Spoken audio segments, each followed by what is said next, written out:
What is going on, my reefing fam? March here. This is Fragbox TV. Welcome back to the channel.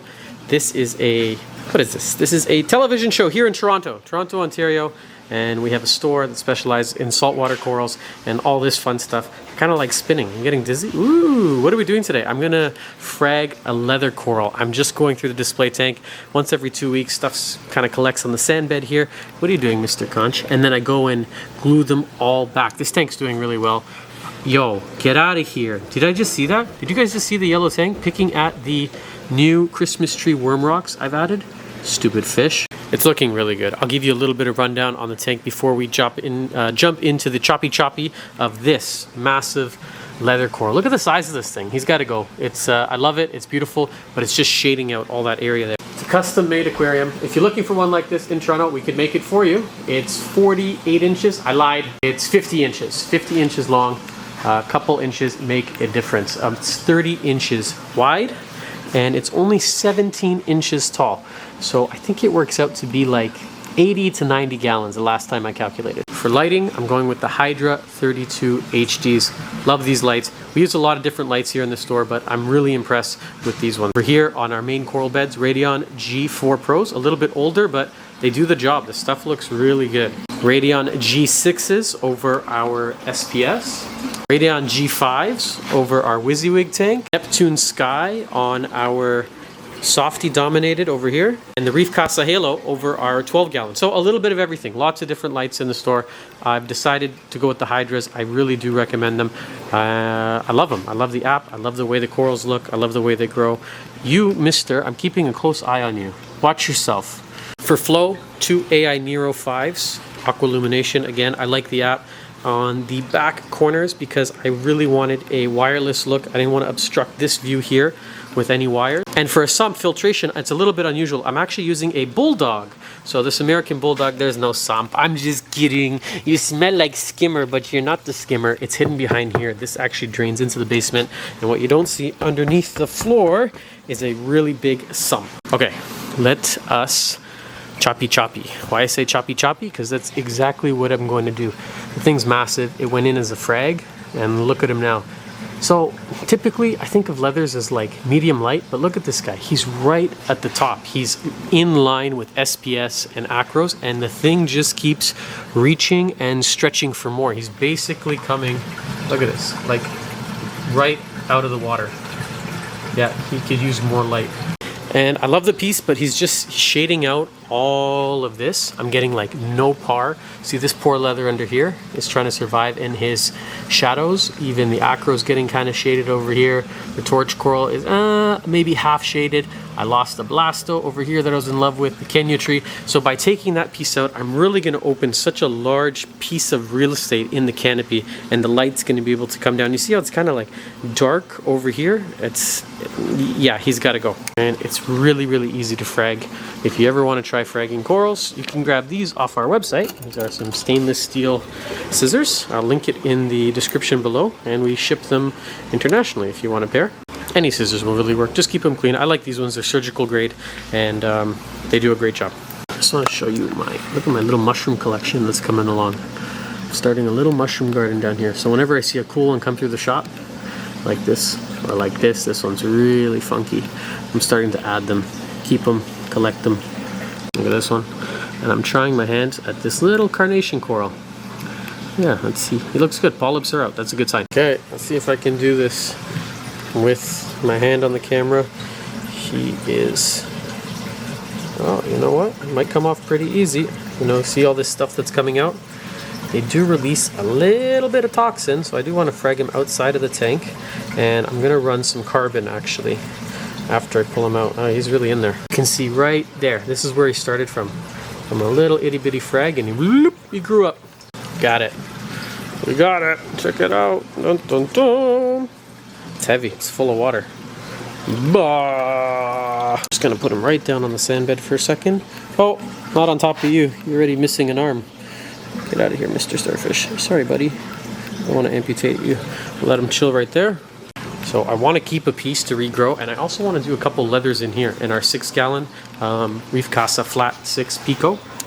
got a little bit of algae right now, but I want to do a couple cool leathers, so I'm probably going to keep one for that tank right there. Whoa-bam! Check that out. Look, what a small change. No, what a big change. But you see how the light just opens up. He was really just shading all of this, which means I have lots of room to play with, and it does change quite a bit of the look of the tank. I feel a little bad fragging it because I grew it from peas. I was thinking somewhere in here we could keep it, but man, there's no more room for leathers in this thing. That's just, yeah, it's not, there's nowhere to stick it. That tank is full too.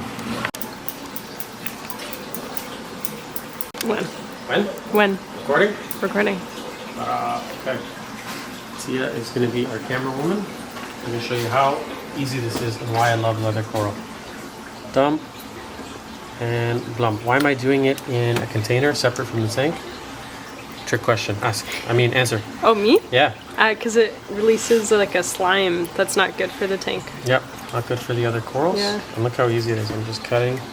And each of these are going to heal. Stick around to the end of the video because I'm going to put the camera down. I'm actually going to give them 2 weeks to heal, and then I'm going to show you exactly how to glue them down and what they look like after they heal. See, this is why leathers are the best.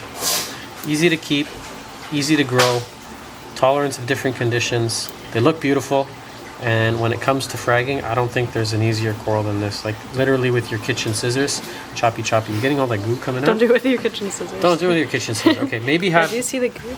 dedicated scissors that aren't going to touch your food. So explain why you're going around the base. Oh, that is a really good point, because I usually keep the stalk, because at the end of this, when I'm all done, this piece of meat will actually regrow an entire new head. Kind of like a mushroom. Look, I can even make them really small. I can make tiny ones. But it's a big piece, so I'm going to be generous. And they're probably going to be ready for sale from now, the time of surgery, until they're out the door. I'd say 2 weeks to heal, attach, and then get glued down. And I'll even go all the way into here. This is going to be a good video. I can feel it. Yeah. Whenever I frag my leather colonies at home, I actually just like lop off the whole head. I don't. Like this? Yeah. I usually use a razor blade, but you can do it with scissors. You can't kill this thing. No. It's like a zombie coral. Yeah. And it'll just regrow. I think it's slower when you do it this way for regrowth on the stem, but the top is fine. Yeah, but it will regrow. Yeah.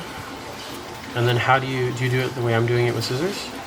Yeah. Well, that lop I usually do with a razor blade, like a nice clean, and then the rest I'll do with scissors. Nice. Okay, cut.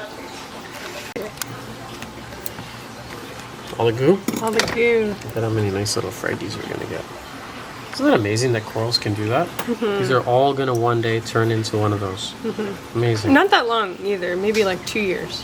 Maybe less. Maybe less. Yeah. It does have. Interesting. It's kind of stinky. Yeah. I already replaced this spot with 2 other leathers. I got a leather problem, so now I get 3 in the space of 1. But you can see so much light, and now I got tons of possibility down here on the rockwork now that it's all opened up. Thought about that. Yeah, he's going to be getting a lot more light. Yeah. Should also move that upside down. The NPS. Yeah, in the shade. This is another example of the white one that I just kept. Somebody brought it as a gift. Christmas gift. Thank you very much, Mike. I'm in love with it. It's like a whitish blue. He knows that I'm into leathers. And he actually brought 2. It's a pretty cool piece. Okay, so the leather frags are nice and healed. I can show you them here now. It's been about 2 weeks since I last shot that part of the video that you just watched, but you can see they're healed and they're attached nicely to their plugs. Look at them. Look so nice. Oh, a little bit of algae on that one. Yeah, it took about 2 weeks. Got to get them to attach to the rubble. And now, in that space, I have filled it up with, can you guess it? I'm going to let you guess here. Don't look. I'm going to let you guess. Guess before I show you. What did March put in the space of the leather? Boom! 5 more leathers. Wow, super exciting, March.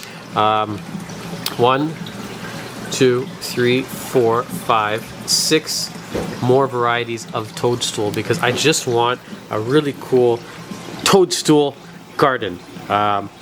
That's what I want. That's what I'm after. I want to see like 5 or 6, clearly 6 bushy leather toadstools on that part of the rock. And then I think I'm going to turn the other side a little bit into some more acro. I took out a large piece of Monty and I threw up top a big frag of the Miyagi tort. So I do expect him to grow upways, and my purple stylo finally starting to see growth. I got the phosphates down in this tank, and I am dosing now some potassium, iodine, and trace elements that I found were low after doing a fauna marin ICP test. Now we're carrying the fauna ICP test. Actually, if you're interested in doing one of these water tests, I'll do a video on them, but if you have them sent in, you just send them to a place in Mississauga, which is close to Toronto. It's like $9. You have it there for Monday. You'll have your results from Germany by Thursday. They FedEx Express them over. So I think I'm going to keep doing that here in the store, and we now offer those ICP tests. So I'm starting to see some nice growth finally on some of the acro. And that's it. Okay, I'm trailing on. This is no longer about leathers. We're going to wrap up today's video, and that's it. I appreciate you guys for watching. Give us a thumbs up, subscribe, and like, and all that fun stuff. And I will leave you today with these beautiful little Christmas tree worm rocks. Bye-bye.